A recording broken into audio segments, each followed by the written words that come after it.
একটু দোয়া করেন আমি একবার আমার এই লাঠিটা লয়ে সংশোধনে যাইতে পারি। সর্বপ্রথম এই ঘুষ দুর্নীতি লুটতরাজের বিরুদ্ধে আইন পাস করতে হবে। টেন্ডার পদ্ধতি বাতিল করে কমিশনের ভিত্তিতে কাজ হবে এবং জবাবদেহিতা কঠোর আইন করা হবে। যদি ঘুষ দুর্নীতিতে ধরা পড়ে কেউ তার প্রাণদণ্ড শরীয়তের মধ্যে আছে, কিতাবের মধ্যে আছে, হেদায়েতের মধ্যে আছে। চুরি যদি করে হাতের কবজি কাটা। ডাকাতি করছে, ডাকাতি কি করছে, এটা হাত কাটলে তো শুধু বলে না, চৌরাস্তার মধ্যে গাছের খাম্বার সাথে লটকাইয়া এখান দিয়ে পোস্ট দিয়া পুরা ভুড়িটা বাইর করে ফেলাইতে মানুষ যাতায়াতের সময় দেখবে কি ডাকাত। এই মন্ত্রী মিনিস্টার যেগুলোর বিরুদ্ধে হাজার হাজার কোটি টাকার দুর্নীতির অভিযোগ, এগুলাকে ধরে আইনা চৌরাস্তার মাঝখানে লটকাইয়া পেট ফাড়া হবে ইনশাআল্লাহ। এই জন্য ইসলামী আইন ভালো লাগে কি, এই জন্য ইসলামী আইন ভালো লাগে। কেউ কেউ কয় মৌলবাদীরা আর ক্ষমতায় আসতে পারবে না। তোমরা ক্ষমতায় গিয়া কি করছো তোমাদের অবস্থাও আমরা জানি। তোমাদের অবস্থাও আমরা জানি। বাহার রঙ্গে কে খাহি জামামি পোষ মানান্দাজে কদতরা আমি সেনা। এবার যেই দল যারাই ক্ষমতায় যাও চিন্তা ভাবনা করে ক্ষমতায় যাইতে হবে। কেউ কে দেশের সম্পদ লুট করার সুযোগ দেওয়া হবে। শেষ হয়ে গেছে। তোমাদেরকে ক্ষমতা থেকে নামানোর জন্য রাজনৈতিক দলগুলোর হরতাল করা লাগবে না, মিছিল করা লাগবে না। আমাদের আবাবিল ফাকিরা মাদ্রাসা স্কুল কলেজ থেকে বাইর হইয়া একটু সামান্য লড়া দিবে আর তোমরা তারপরে গদি ছাইয়া পালাইয়া যাওয়ার সুযোগ পাইবা। যাক, তো এতটুকু পর্যন্ত কথা বললাম, বুঝে আসছে? বলেন জয় বাংলার দিন শেষ। আমি আওয়ামী লীগের দিন শেষের কথা বলি। এটা বাংলাদেশ, এটা বাংলা না। যারা জয় বাংলা বলবে এরা কলিকাতা যাবে কি? আওয়ামী লীগ যদি রাজনীতি করতে চায় 2-4-10 বছরে পারবে না। এরপরও যদি করতে চায় আল্লাহু আকবার ধ্বনি দিয়ে করতে হবে। বলেন জয় বাংলার দিন শেষ। আল্লাহু আকবার। বাংলাদেশ, বাংলাদেশের 92% জনগণ যদি আল্লাহু আকবার ধ্বনি দিয়ে রাস্তায় নামে, এদেশে ইসলামী হুকুমত প্রতিষ্ঠা না হয়ে আর কোন উপায় আছে? আগামী সংসদ ওলামায়ে কেরাম বুদ্ধিজীবীদের সংসদে পাঠানোর নির্বাচন, আগামী নির্বাচন ইসলামী হুকুমত প্রতিষ্ঠার নির্বাচন। আগামী নির্বাচন ঘুষ দুর্নীতি, জুলুম নির্যাতন এর বিরুদ্ধে আইন পাস করার নির্বাচন। নির্বাচন 1 বছর পরে হোক বা আরো দেরি হোক, এখন থেকে সবাই সচেষ্ট থাকবেন ইসলাম বিরোধী কোন শক্তি যাতে মাথা ছাড়া দিয়ে উঠতে। 92% মুসলমানের দেশে রাজনীতি করতে হলে কি ইসলামকে প্রাধান্য দিয়ে রাজনীতি করতে হবে।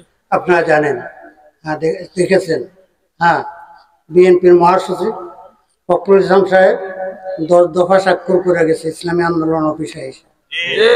ইসলামের বিরুদ্ধে কোন আইন পাস করবে না, ইসলামের বিরুদ্ধে কোনো বক্তব্য দেওয়া যাবে না। এই আসতে লাইনে আসতে আছে, আল্লাহর রহমতে আসতে হবে ইনশাআল্লাহ। যাক, আমি 5 মিনিটের মধ্যে শেষ করে দিচ্ছি। আল্লাহ পাক আমাদেরকে ঈমানের দৌলত দান করছেন আল্লাহ ওয়ালা হয়ে দুনিয়ার থেকে যাওয়ার। কিসের জন্য? আল্লাহ ওয়ালা হয়ে দুনিয়ার থেকে যাওয়ার জন্য। কার কার মনে চায় আল্লাহ ওয়ালা হইতে? আয় আল্লাহ তুমি কবুল করো। আল্লাহওয়ালা হওয়াটা সহজ না কঠিন? কয়েকজনে বলছে কঠিন, কয়েকজনে বলছে সহজ। এত বড় গুরুত্বপূর্ণ বিষয়, এটা মীমাংসা হওয়া দরকার না? এটা বুঝতে হলে একটা জিনিস বুঝতে হবে, আল্লাহ পাকের নিয়ম নীতি কি। রাষ্ট্র পরিচালনা একটা নিয়ম নীতি আছে। আল্লাহ পাক গোটা সৃষ্টি জগৎ পরিচালনা করতেছে। আল্লাহ পাকের নিয়ম হলো যেটা মাখলুকের জন্য যত বেশি প্রয়োজন ওটা তত সহজ এবং সস্তা। বুঝলেন? উদাহরণ দিলে একবার পরিষ্কার হয়ে যাবে। ডিজেল পেট্রোল কেরাসিনের প্রয়োজন বেশি না পানির প্রয়োজন? সস্তা কোনটা? আরে আমাদের ছোটবেলায় তো পানি বিক্রি হইতে আমরা দেখিনি। এখন টাকা পয়সা একটু বাড়ছে, কি কর মান পানির বোতল, হ্যাঁ পানি তো বেচা কিনা হইতো।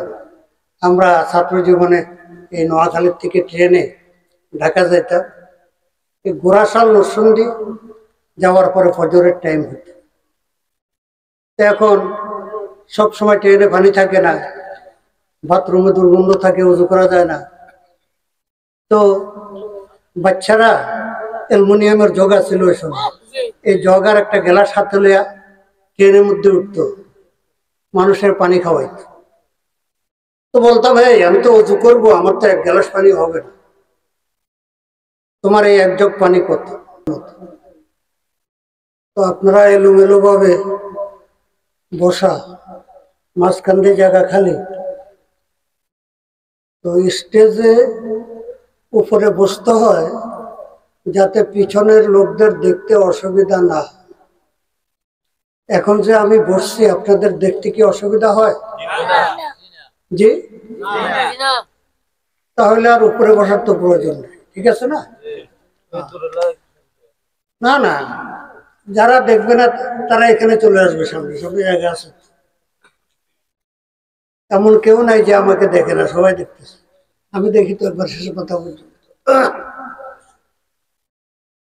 প্রয়োজন ছাড়া সবার মাথার উপরে বসে কথা বলতে বিবেকে বাধে। সবাই তেরপালের মধ্যে ঠান্ডাতে বসা, আল্লাহ আল্লাহ আল্লাহ, আলহামদুলিল্লাহ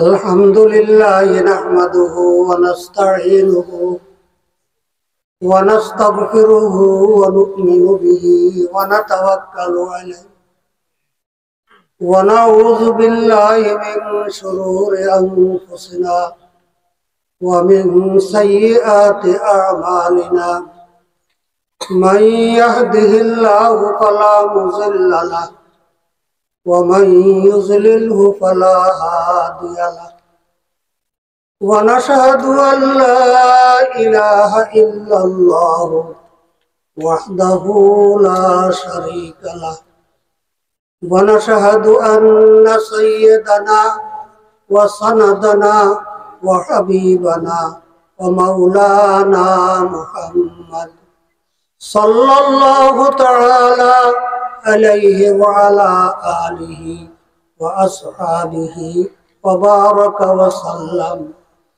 আম্মা বা'দু ফাআউযু বিল্লাহি মিনাশ শাইতানির রাজীম। বিসমিল্লাহির রাহমানির রাহিম।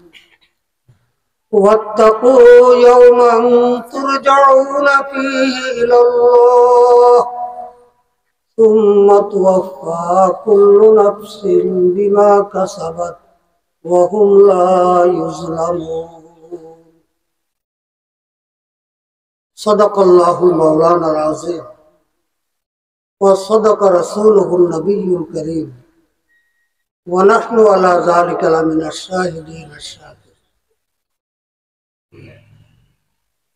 মুহতারাম হযরতে উলামা ইকরাম, সম্মানিত মুরব্বিয়ান কিরাম, সর্বস্তরের আমার প্রিয় মুমিন মুসলমান ভাইয়েরা, পর্দার আড়ালের মাতা ভগ্নী, আল্লাহ পাক রব্বুল আলামিনের লাখ কোটি শুকরিয়া, অগণিত শুকরিয়া। আল্লাহ পাক রব্বুল আলামিন এই সৃষ্টি জগতের মাঝে ইচ্ছা করলে আমাদেরকে শৃগাল, কুকুর, বানর, শুয়োর বানাতে পারতেন। কি বলে? দয়া করে, মেহেরবানি করে আমাদের চাওয়া ব্যতীত, দরখাস্ত ব্যতীত আল্লাহ পাক আমাদেরকে আশরাফুল মাখলুকাত, সৃষ্টির সেরা ইনসান, মানুষ হিসাবে তৈরি করেছেন। আলহামদুলিল্লাহ। তো প্রথম নেয়ামত পাইলাম আল্লাহ পাক রব্বুল আলামিনের পক্ষ থেকে, যে হিংস্র জানোয়ার না বানাইয়া সৃষ্টির সেরা মানুষ বানাইছে। খুব খেয়াল করে, মানুষ বানাইয়াও আল্লাহ পাক ইচ্ছা করলে ইহুদি, খ্রিস্টান, হিন্দু, বৌদ্ধ, নাস্তিকের ঘরে পাঠাইয়া সারাটা জীবন কুফরি শিরকের অন্ধকারে ডুবাইয়া রাখতে পারতেন। কি বলে? একটু অল্প সময়ের জন্য চিন্তা করি, আপনার আমার জন্ম যদি মুসলিম পরিবারে, মুসলমান আব্বা আম্মার ঘরে না হইয়া কোনো অমুসলিম পরিবারে হইতো, কি উপায় হতো বলে? সারাটা জীবন কুফরি শিরকের অন্ধকারে এমন ভাবে নিমজ্জিত থাকতাম, এমন ভাবে ডুবে থাকতাম, সারাটা জীবনে আমি আমার মালিকের পরিচয় পাইতাম না, মালিককে চিনতাম না। সারাটা জীবনে একটা সেজদা করতে পারতাম না মালিকের। সেজদা তো দূরের কথা, একটিবারের জন্য মালিকের নাম নিয়ে ডাকার সুযোগ আমি পাইতাম না। আদমিয়ত দাদাই বাজাম মুসলমা কর দাই, আয় খোদা করবা সাওয়াম এহসাবর এহসা কর দাই। এই আমি যে বিষয়টা আলোচনা করলাম, বুজুর্গ ফার্সি কবিতার মাধ্যমে এই কথাটাই বলতেছেন, আদমিয়ত দাদাই, মাওলা গো, মানুষ হিসাবে তৈরি করে মনুষ্যত্ব দান করছে, তোমার দয়া এখানে শেষ করো নাই, দয়ার পরে আরো দয়া। বাজাম মুসলমান কর দাই, ইমানের দৌলত দিয়ে মুসলমানদের অন্তর্ভুক্ত করেছে। আলহামদুলিল্লাহ। আমার ভাইয়েরা, শারীরিকভাবে আমি খুবই অসুস্থ। আজ থেকে 4 মাস আগে আমার হৃদরোগে আক্রান্ত হয়ে হাসপাতালে ভর্তি ছিলাম, ঢাকা হৃদরোগ ইনস্টিটিউটে। আমার বুকে পেসমেকার লাগানো আছে। হার্ট এত দুর্বল হয়েছিল, মেডিকেল বোর্ড বসে সিদ্ধান্ত নিছে যে সাধারণ পেসমেকারে কাজ করবে না।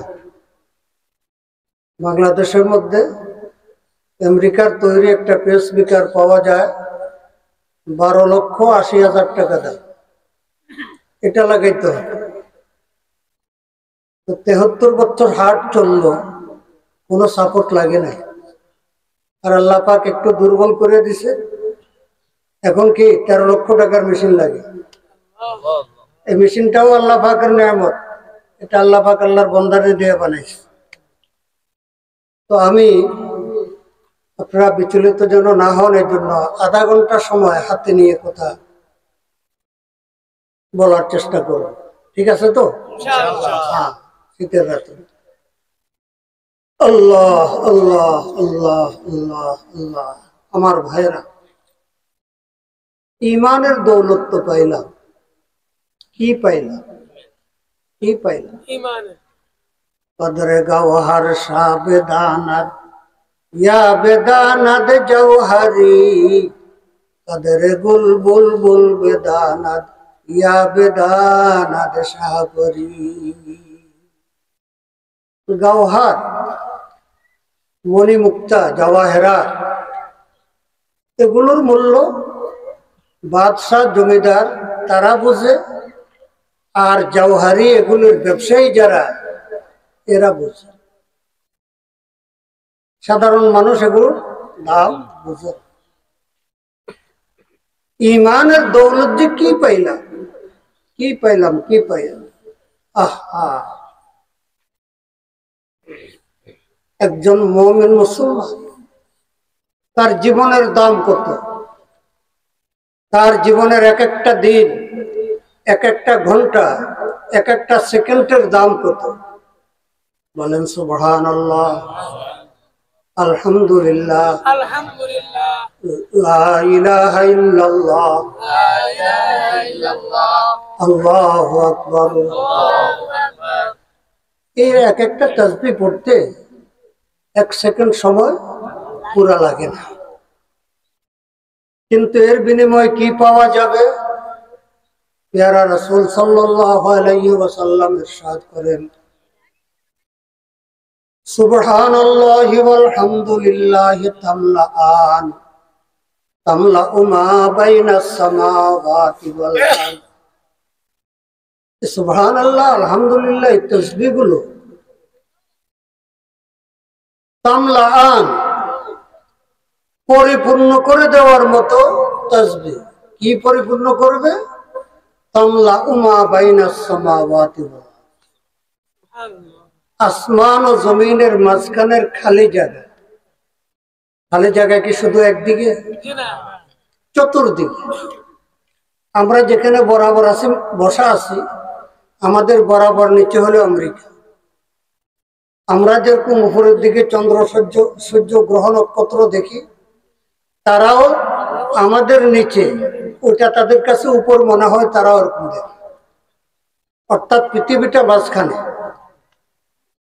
আর চতুর্দিকে খালি জায়গা। 500 বছরের রাস্তা করে খালি জায়গা চতুর্দিকে। এই পুরাটা যদি একটা গোডাউন হয়, আল্লাহু আকবার। এই সুবহানাল্লাহ, আলহামদুলিল্লাহ, তাসবিহগুলোর সব তো দুনিয়াতে পাবো না। দুনিয়াতে ধারণ করার ক্ষমতা নাই, ভোগ করার ক্ষমতা নাই। এটা তো দিবেন কোথায়? আল্লাহ পাক, জান্নাতে, আখিরাতে। শুধু একবার সুবহানাল্লাহর বিনিময়ে যা পাওয়া যাবে, এটা ধারণ করার জন্য আসমান আর জমিনের মাঝখানে যে খালি জায়গা, এই পুরাটা যদি একটা গোডাউন হয়, তাহলে এটা ভরে যাবে। সুবহানাল্লাহ। আহা, জীবন কত দামি! একজন মুমিন মুসলমানের এক সেকেন্ড হায়াতের দাম কত! ও যুবক বাবারা, ভাগ্য খারাপ তোমাদের, আইসা পড়ছো মোবাইলের যুগে। আমাদের যৌবনকালে মোবাইল কাকে বলে এটা আমরা কল্পনাও করতে পারি না। ওই টেলিফোনের তার, দূরবীন দিয়ে দইরা সোজা কইরা, হ্যাঁ, স্টিলের খাম্বা বসাইয়া, তার টানাইয়া, এগুলা কি? টেলিফোন, টেলিফোনের তার বসাইব। টেলিফোন আবার কি? এখান থেকে কথা বলবে, ঢাকায় কথা শুনবে, চিটাং থেকে কথা বললে এখানে শোনা যাবে। আরে এটা কেমনে কেমনে শোনা যাবে? ওই যে তার টানাইবে, তারের মাধ্যমে কথা যাবে। এখন তার টানানো হইয়া গেছে। আমরা ছাত্র তখন মাদ্রাসায় বলছি, তো তারের মধ্যে বাতাসে বাড়ি লাগে না। লাগে। এখনো টেলিফোন লাইন চালু হয় নাই, কিন্তু খাম্বার লগে কান লাগাইলে গুম গুম গুম গুম শব্দ হয়। কয়েক কথা যাইতে আছে, কথা কথা। হ্যাঁ, এই কতদিন আগের কথা, বেশি না। হ্যাঁ, এই বড় জোর 60 বছর আগের কথা। আর কম। হায় হায় হায় হায় হায়। এখন কই গেল খাম্বা, হয়ে গেল তার। কই গেল তার, কই গেল টেলিফোন? হ্যাঁ, এই ঘুরাই ঘুরাই তারপরে ইয়ে করা। জি, এখন রিক্সাওয়ালার পকেটও মোবাইল। মোবাইল। বদিল্লারা বদিল্লা দিত যায় এক দেশের থেকে আরেক দেশে, ময়মনসিংহ থেকে আসে এদিকে, এদিকে যায় ওদিকে, এদের পকেটও মোবাইল। আহা, আয় হায় হায় হায়। বাবারা, যুবক বাবারা, মোবাইল ব্যবহার করো, নিষেধ করি। প্রয়োজন ছাড়া মোবাইল ব্যবহার করবা না। মোবাইলের মধ্যে ভিন নারীর ফটো পিকচার দেখবা না, গান বাজনা শুনবা না। শুনে রাখো কান খুলে। হায় হায় হায় হায়, হাসরের মাঠে জাহান্নামের আগুনে সীসা গালাইয়া এই চোখের মধ্যে আর কানের মধ্যে গরম সীসা ঢালা হয়। এত সহজ নয়। পৃথিবীকার আল্লাহ উর্দু জগৎকার আল্লাহ আয় হায়, ইচ্ছা করলে আমাকে শিকাল কুকুর বানাতে পারত। সৃষ্টির সারা মানুষ বানাইয়া ইমানের দৌলত দান করছে। বড় সৌভাগ্যবান হে যুবক, বড় সৌভাগ্যবান তুমি, মুসলমান আব্বা আম্মার ঘরে জন্মগ্রহণ করেছো, ইমানের দৌলত পেয়েছ। হতভাগা কপাল পোড়া, যদি তুমি নামাজ না পড়ো, রোজা না রাখো, শরীয়তের হুকুম লঙ্ঘন করো, সুদ ঘুষ দুর্নীতি জুলুম নির্যাতনে যদি লিপ্ত হও, তাহলে জাহান্নাম ছাড়া আর কোনো উপায় নাই। আমি কোরআনে কারীমের আয়াত তেলাওয়াত করেছি। হযরত হাফিজ জি হুজুর রহমতুল্লাহ আলাইহি, আমার উস্তাদ, আমার পীর, আমার শ্বশুর। ছাত্র জীবনে ওনার অনেক ওয়াজ নসিহত শুনেছি।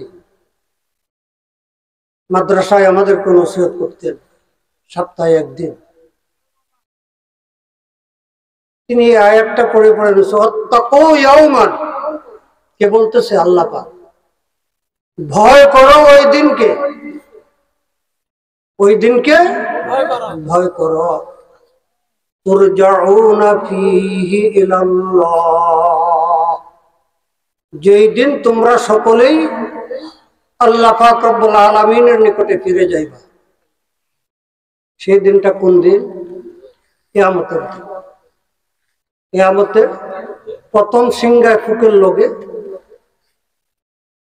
আসমান জমিন পাহাড় পর্বত সব ধ্বংস হয়ে যাবে। ইয়াউমা তুবাদদালুল আরযু গায়রাল আরয, এই পৃথিবীটাকে অন্য পৃথিবীতে রূপান্তর করবেন আল্লাহ।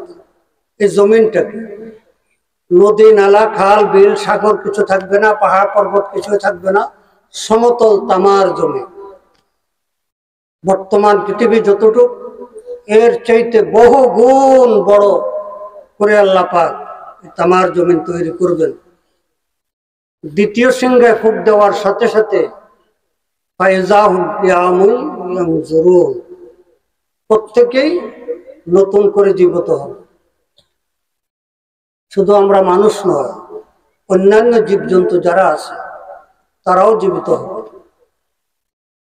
সেই দিন আল্লাহ পাক ঘোষণা করবেন, ওয়ামতাজুল ইয়াউমা আইয়ুহাল মুজরিমুন, হে গুনাহগার অপরাধীরা, দুনিয়াতে কোনো বাধা ছিল না, আমার নেককার বান্দাদের সাথে একত্রিত চলাফেরা করছো, একই গাড়িতে চলছো, একই বাজারে বাজার সদাই করছো, একই গ্রামে বসবাস করছো, একই রাস্তায় চলাফেরা করছো। সাবধান, আজকে এই অধিকার নাই। আমার নেককার বান্দাদের সাথে থাকার কোনো অধিকার নাই। পৃথক হয়ে যাও তোমরা, আলোক হও। ওয়ামতাজুল ইয়াউমা আইয়ুহাল মুজরিমুন, সেই দিন মুশরিক কাফের বড় বড় অপরাধী যারা, এদের আমলনামা বাইর করা লাগবে না, এরা বিনা হিসাবে জাহান্নামী। ওয়ায়ুরাফুল মুজরিমুনা বিসীমাহুম ফায়ুখাযু বিন-নাওয়াসি ওয়াল আকদাম। কোরআন কোরআন কোরআন, বিশ্বাস হয় না? ওয়ায়ুরাফুল মুজরিমুন, অপরাধীদেরকে কে কত নম্বরের অপরাধী ফাইল তালাশ করা লাগবে না, তার চেহারা দেখলেই চেনা যাবে। কিছু শুয়োরের চেহারা, কিছু কুকুরের চেহারা, কিছু বানরের চেহারা, বিভিন্ন হিংস্র জানোয়ারের চেহারা, চেহারা দেখেই বোঝা যাবে कि জাহান্নামের কত নম্বরের আসামি। ফায়ুখাযু, এখানে ধরবে ফেরেশতারা, আর দুইটা পাও ধরবে, ফায়ুখাযু বিন-নাওয়াসি ওয়াল আকদাম, দুইটা পাও আর এভাবে মাথায় ধরে এইভাবে জাহান্নামে নিক্ষেপ করবে, ঠিক যেখানে তার নির্দিষ্ট স্থান ওখানে গিয়ে পড়বে। আহা, ও আমার ভাইয়েরা, দুনিয়াতে নিজের ইচ্ছা আসতে পারছি কেউ? সারা পৃথিবীতে কেউ বলতে পারবে যে আমি নিজের ইচ্ছায় আসছি? আচ্ছা, নিজের ইচ্ছায় তো আসতে পারি না, যেভাবে হোক আসলাম, তো থাকতে পারবো? থাকা যাবে? থাকা যাবে না, অর্থাৎ যাওয়া লাগবে। কি যাওয়া লাগবে? এই কথাটা কতটুকু সত্য? জি না, না, 100 করলে হইব না। এটা 100-এর মধ্যে কোটি পার্সেন্ট, কারণ এর বিরুদ্ধে একটা মত পাওয়া যাবে না। কি আস্তিক, নাস্তিক, হিন্দু, বৌদ্ধ, খ্রিস্টান, নাসারা, যদি কেউ বলে আমি যাব না, আমার যাওয়া লাগবে না, পাগল। কি পাগল? আহা, যাওয়া লাগবে, যাওয়া লাগবে। চোখের সামনে দেখতেছি আসার স্টেশন হলো মায়ের পেট। আসার স্টেশন মায়ের পেট, মায়ের গর্ভ থেকে আসতেছি, চোখের সামনে দেখতেছি মায়ের পেট হয়ে আসতেছে, আর কবরের পেটে গিয়ে হারাইয়া যেতেছে। কবর শুধু আমরা মাটিতে গর্ত করে দাফন করছে, শুধু এটা কবর নয়। কেউ কেউ যদি বাঘে খেয়ে ফেলে, ওই বাঘের পেটটা তার কবর। কেউ কেউ যদি সাগরে নিক্ষেপ করে, মাছে খেয়ে ফেলে, তা আলমে বরজক, ওটাই কবর। চোখের সামনে দেখতেছি মায়ের পেট হয়ে আসতেছে, কবরের পেটে গিয়ে হারাইয়া যাইতেছে। অত্যন্ত দুঃখের বিষয়। এত বড় একটা গুরুত্বপূর্ণ বিষয়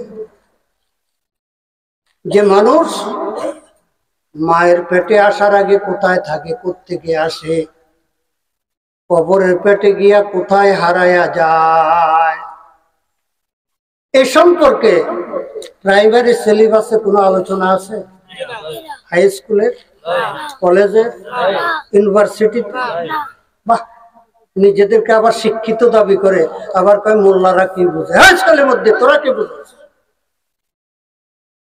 বয়ান শোনে, এখন এগুলো দৌড়াদৌড়ি করে নেব, লাগলে আমি বলবো, রাখলি কি কর দাবি করে কি? হুজুররা কি বুঝে? হুজুররা ছেলের মধ্যে তোরা কি বুঝোস? কি বুঝছ? মায়ের পেটে আসার আগে কইছিলি এটা জানোস না? মৃত্যুর পরে কই যাবি এটার কোনো খবর নাই? হ্যাঁ, সার্টিফিকেট একটা লইয়া চাকরিটা যে লইলি, ঘুষ দিয়ে শোধ কত? ঘুষ কত টাকা দিস? কি কর? এই যে শিক্ষিত বলে দাবিদার, শিক্ষার কোনো মূল্য রাখছে? হ্যাঁ, একটা অফিস আছে যেখানে ঘুষ ছাড়া কাজ হয়, অর্থাৎ এই অফিসের অফিসার গুলো ইল্লা মাশাআল্লাহ 2-1 ছাড়া সবগুলো ঘুষ দিয়ে চাকরি নিয়েছে। কি হয়েছে? কিরে, তোর বিবেকে বাধা দিল? কি লেখাপড়া করলি? কি লেখাপড়া করলি? তোর লেখাপড়া এখানে অসল, ঘুষ দিয়ে চালান লাগে। তুই আবার কস মোল্লারা কি বুঝে?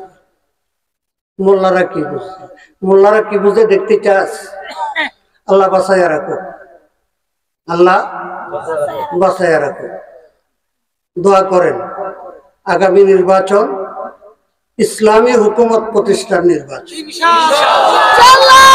আগামী নির্বাচন ওলামায়ে কেরাম এবং দিনদার বুদ্ধিজীবীদেরকে সংসদে পাঠানোর নির্বাচন।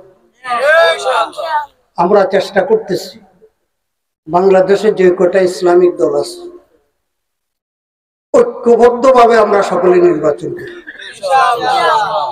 এক আসনে ইসলামের নামে 2 জন প্রার্থী থাকবেন। প্রচেষ্টা চলতেছে, আপনারা দোয়া করেন ইনশাআল্লাহ।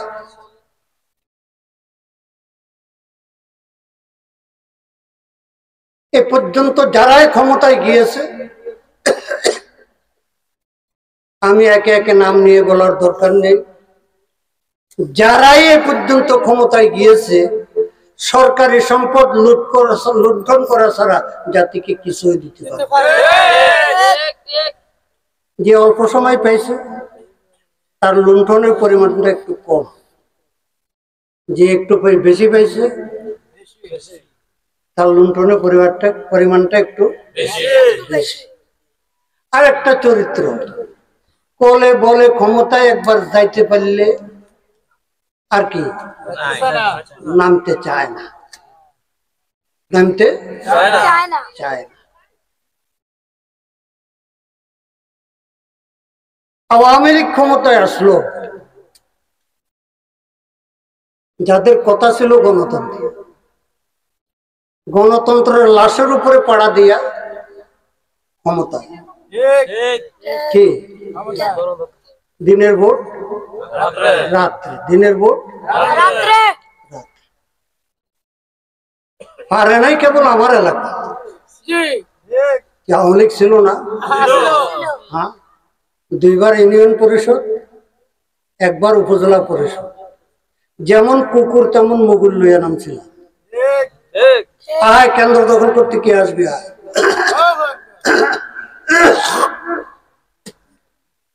আমি তো জানতাম আমার এলাকার কোন মায়ের ছেলে আমার সামনে এসে কেন্দ্র দখল করবে, সাহস করবে না।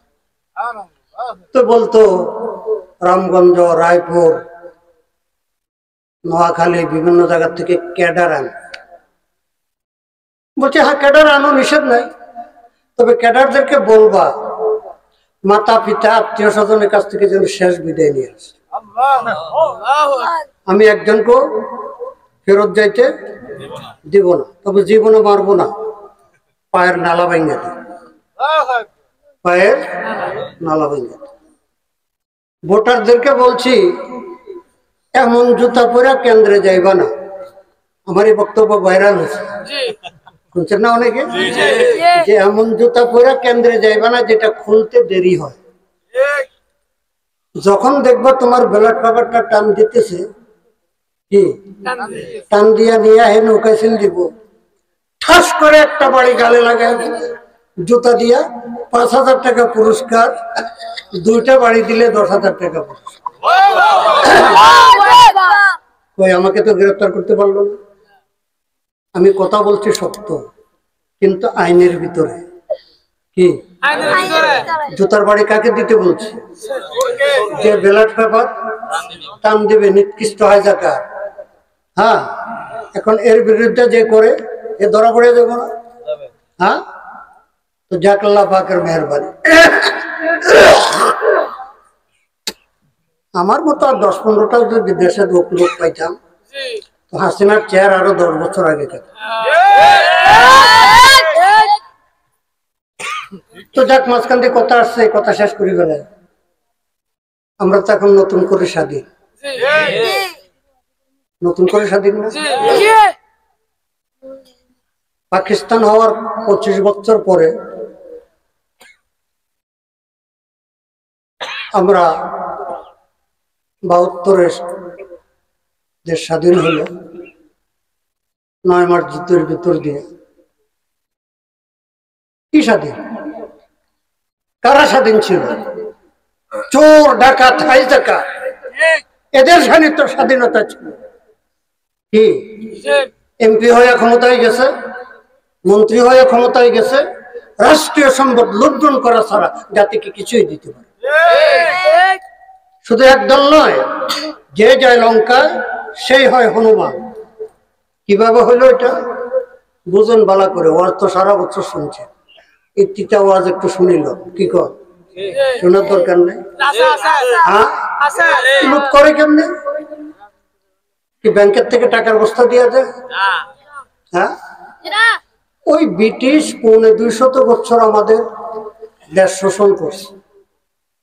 ব্রিটিশ আইন করে গেছে, একটা নিয়ম করে গেছে যে উন্নয়নমূলক কাজগুলো হবে টেন্ডারের মাধ্যমে। কিসের মাধ্যমে?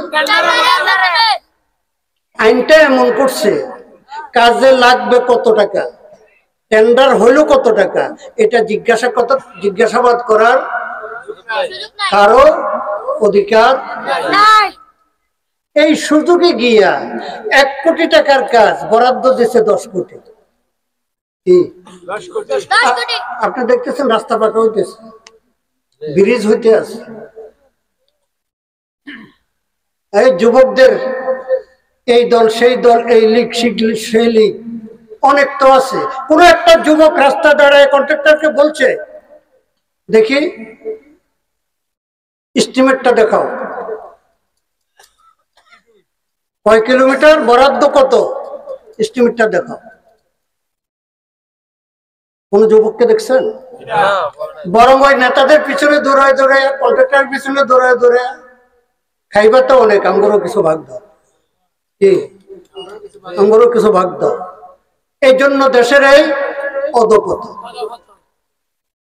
এই জন্য কোন একটা দল ক্ষমতায় গিয়ে ওই ব্রিটিশের এই আইনটা এটা পরিবর্তন করে না। কোন পরিবর্তন কেমনে করবে? আমি অতীতেও পরামর্শ দিয়ে আসছি যে টেন্ডারবাজি বন্ধ করে কমিশনের ভিত্তিতে কাজ হবে। কি হবে? কমিশনের ভিত্তিতে কাজ হবে। আপনি আমি বাড়ি বিল্ডিং বানাই না কি, সেখানে প্ল্যান নেওয়ার পরে ইঞ্জিনিয়ার কাছ থেকে এস্টিমেট দিই, ইট কত লাগতে পারে, বালি কত লাগতে পারে, সিমেন্ট কত লাগতে পারে, রড কত টন লাগতে পারে, অনুমানিক এটার দাম কত।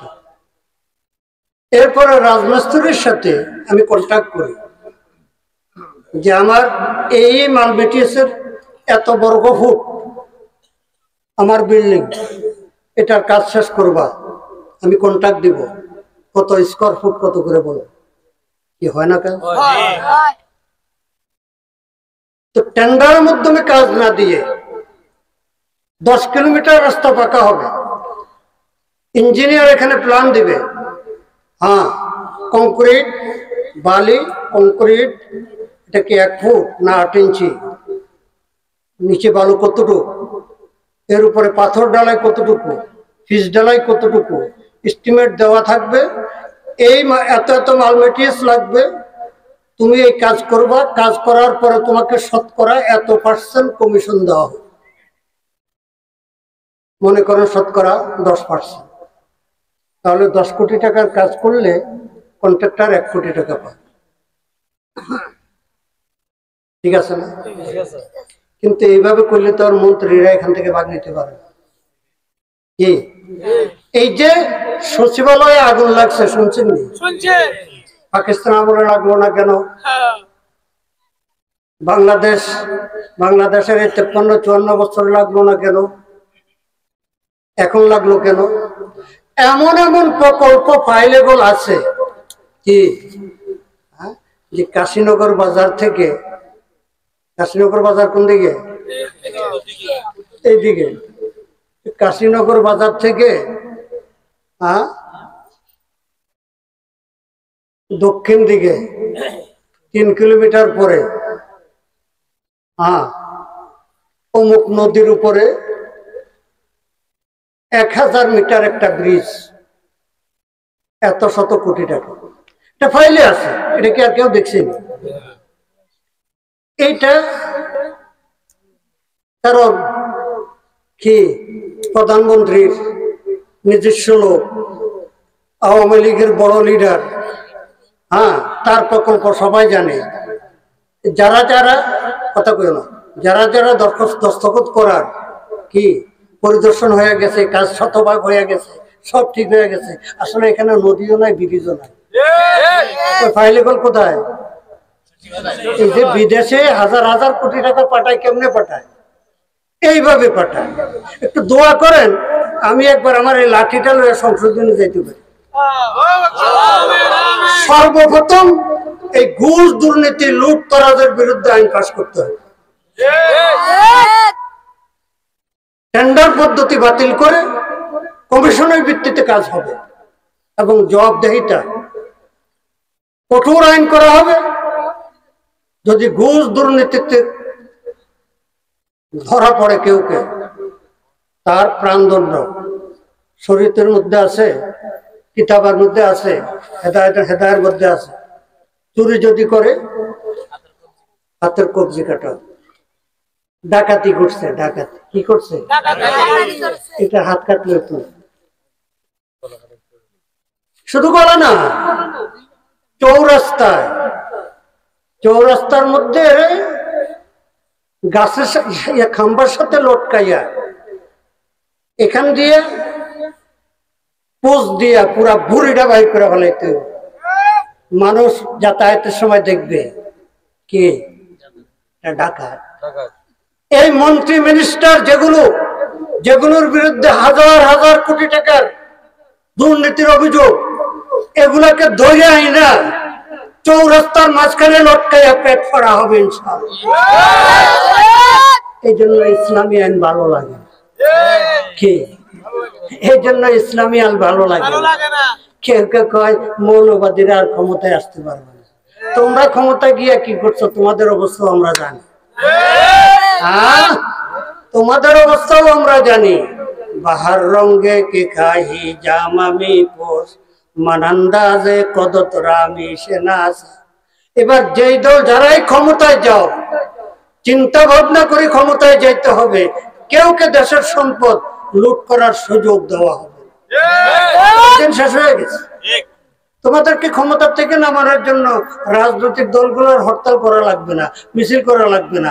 আমাদের আবাবিল ফাকিরা কি মাদ্রাসা স্কুল কলেজ থেকে বাইর হইয়া একটু সামান্য লড়া দিবে আর তোমরা তারপরে গদি ছাইয়া পালাইয়া যাওয়ার সুযোগ পাইবা।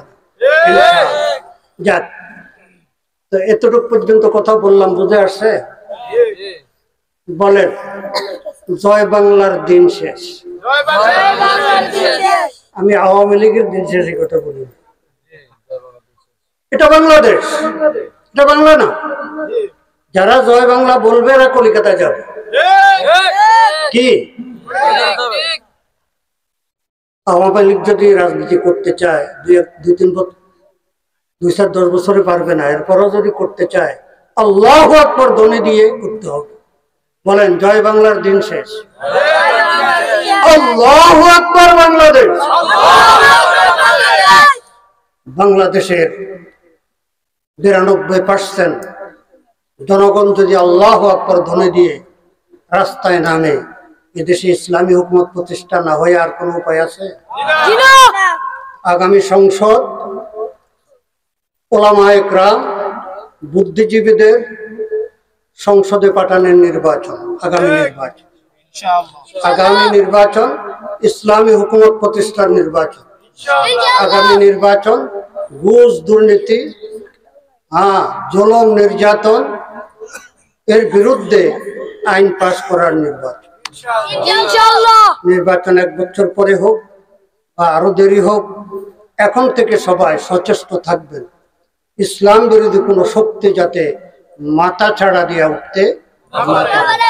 92% মুসলমানের দেশে রাজনীতি করতে হলে কি ইসলামকে প্রাধান্য দিয়ে রাজনীতি করতে হবে। আপনারা জানেন, দেখেছেন, বিএনপির মহাসচিব ফখরুল ইসলাম সাহেব 10 দফা স্বাক্ষর করে গেছে ইসলামী আন্দোলন অফিসে এসে। ইসলামের বিরুদ্ধে কোনো আইন পাস করবে না, ইসলামের বিরুদ্ধে কোনো বক্তব্য দেওয়া যাবে না। এই আসতে লাইনে আসতে আল্লাহর রহমতে আসতে হবে ইনশাআল্লাহ। যাক, আমি 5 মিনিটের মধ্যে শেষ করে দিচ্ছি। আল্লাহ পাক আমাদেরকে ঈমানের দৌলত দান করছেন আল্লাহ ওয়ালা হয়ে দুনিয়ার থেকে যাওয়ার। কিসের জন্য? আল্লাহ ওয়ালা হয়ে দুনিয়ার থেকে যাওয়ার জন্য। কার মনে চায় আল্লাহ ওয়ালা হইতে? আল্লাহ তুমি কবুল করো। আল্লাহ ওয়ালা হওয়াটা সহজ না কঠিন?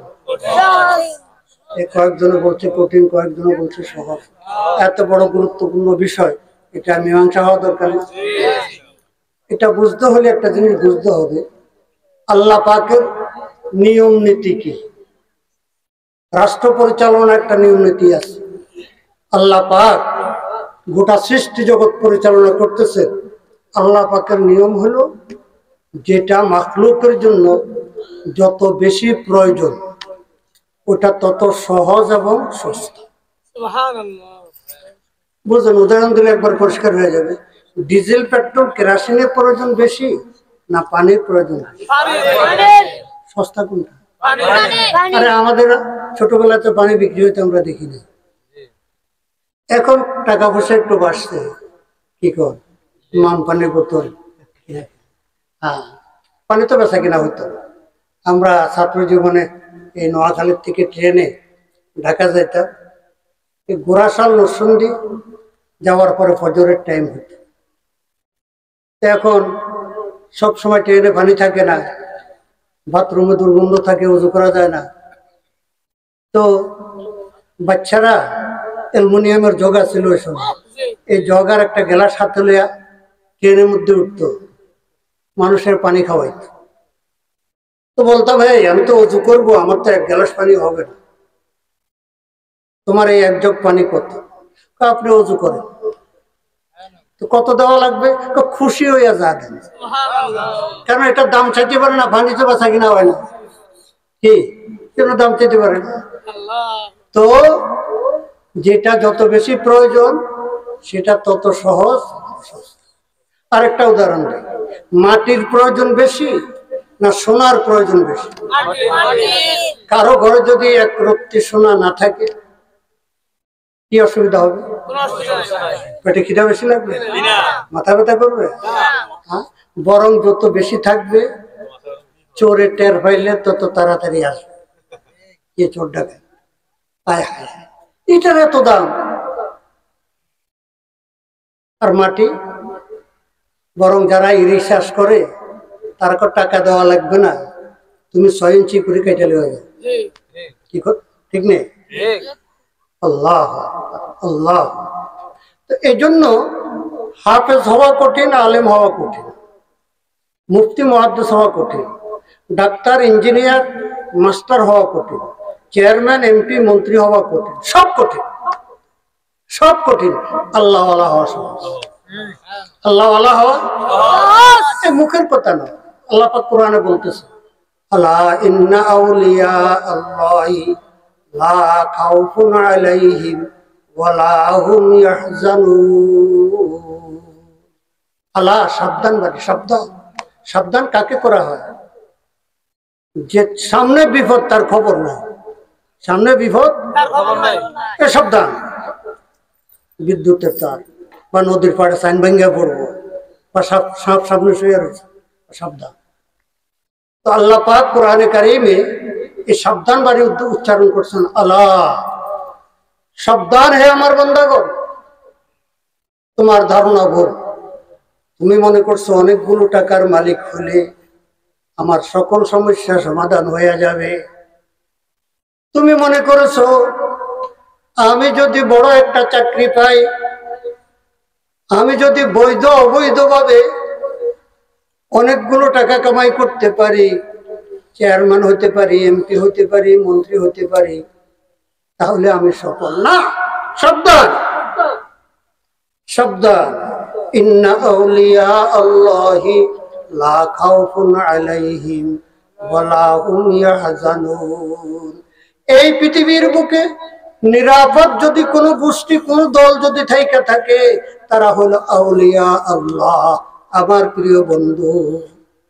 তুমি যদি দুনিয়ার জীবনে, মরণে, কবরে, হাসরে, পুলসেরাতে সব জায়গায় যদি নির্ভয় নিশ্চিন্ত জীবন যাপন করতে চাও, নিরাপদে থাকতে চাও, সফলতা অর্জন করতে চাও, বন্দা তুমি জানো জমিন কার? আসমান কার? বন্দা তুমি কার? তুমি খাটি দিলে অন্তর থেকে আমার হয়ে যাও, আল্লাহ ওয়ালা হয়ে যাও, তাহলে তোমার আর কোনো সমস্যা থাকবে না। এখন আমরা চিন্তা করতে পারি আল্লাহ ওয়ালা যদি হই তাহলে কবরে, হাসরে, পুলসেরাতে শান্তি আরাম পাবো, কিন্তু আমার দুনিয়া কিভাবে চলবে? কি কথা ঠিক না? হ্যাঁ, আল্লাহ পাক ভালো করে জানে আমাদের দিলের খবর, যে এরা নগদে বিশ্বাসী, নগদের পাগল, নগদ কিছু না বললে এরা আল্লাহ আল্লাহ হইতে চাইবে না। এই আয়াতের মধ্যে আল্লাহ পাক বলেন আল্লাযীনা আমানু ওয়া কানু ইয়াত্তাকুন, প্রথমে পরিচয় দিয়েছে আল্লাহ ওয়ালা কারা। দুইটা গুণ যাদের মধ্যে পাওয়া যাবে এরাই আল্লাহ। এক নম্বরে আল্লাযীনা আমানু, ঈমানদার, বলেন না আলহামদুলিল্লাহ। আলহামদুলিল্লাহ। এটা তো চাওয়া ব্যতীত আল্লাহ পাক দিয়ে দিয়েছে। এক নম্বরে ঈমান। এই দুই নম্বর এটাই একটু কঠিন, এটা চেষ্টা করতে হবে। ওয়া কানু ইয়াত্তাকুন, সর্ব অবস্থায় আল্লাহকে ভয় করে। সর্ব অবস্থায় যে আল্লাহকে ভয় করে, কয় টাকা সুদ খেতে পারবে? 1 টাকাও। কয় টাকা ঘুষ খেতে পারবে? 1 টাকাও না। দুর্নীতি কয় টাকার করতে পারবে? 1 টাকারও না। সবচেয়ে বড় অভাব কি? বড় বড় ডিগ্রি আছে, বড় বড় নেতা আছে, সবকিছু আছে, আল্লাহর ভয় দিলের মধ্যে নাই। আল্লাহর ভয় দিলের মধ্যে নাই। আল্লাহর ভয় দিলের মধ্যে নাই। আল্লাহ পাক রব্বুল আলামিন খোদাভীতি অর্জন করে আমাদেরকে আল্লাহ ওয়ালা হওয়ার তৌফিক দান। এই দুই গুণ যারা অর্জন করতে পারবে, হোক রিক্সাওয়ালা, শ্রমিক, নিম্ন বংশের, তাতে কি? সে আল্লাহ 5 ওয়াক্ত নামাজ পড়ে, হালাল কামাই রুজি করে, রমজান শরীফের রোজা রাখে, কাউকে কষ্ট দেয় না, কারো হক নষ্ট করে না, সে আল্লাহ। আল্লাহ ওয়ালা হলে কি লাভ দুনিয়াতে? লাহুমুল বুশরা, এই কোরআন কিনা, কোরআন কিনা, লাহুমুল বুশরা ফিল হায়াতিদ দুনিয়া। আল্লাহু আকবার। বান্দা তুমি আল্লাহ ওয়ালা হয়ে দেখো, সুসংবাদ তোমার জন্য দুনিয়ার এই জীবনে। দুনিয়ার জীবনে তুমি নিরাপদ জীবন যাপন করতে পারবা, ইজ্জত ও সম্মান আল্লাহ পাক তোমাকে দান করবে, তুমি লাঞ্ছিত জীবন যাপন করা লাগবে না। একজন আল্লাহ ওয়ালা দেখান দুনিয়ার জীবনে লাঞ্ছিত, পারবেন না দেখা। গরিব হতে পারে, ঘর দুর্বল হতে পারে, আর্থিক অনটন কিছুটা থাকতে পারে, হ্যাঁ, কিন্তু ইজ্জত ও সম্মান তার আল্লাহ পাক সব জায়গায় রেখেছে। আল্লাহ পাক রব্বুল আলামিন আমাদেরকে আল্লাহ ওয়ালা হয়ে দুনিয়ার থেকে যাওয়ার তৌফিক দান। আপনারা মাদ্রাসা সম্পর্কে বয়ান শুনছেন, মাশাআল্লাহ অনেক দান খায়রাত করেছেন। আমি আপনাদের প্রয়োজনীয় কথা বলতে গিয়ে মাদ্রাসা সম্পর্কে একটি কথা বলতে পারি নাই। আমি দোয়া করি আল্লাহ পাক মাদ্রাসাকে কবুল করে, ছাত্র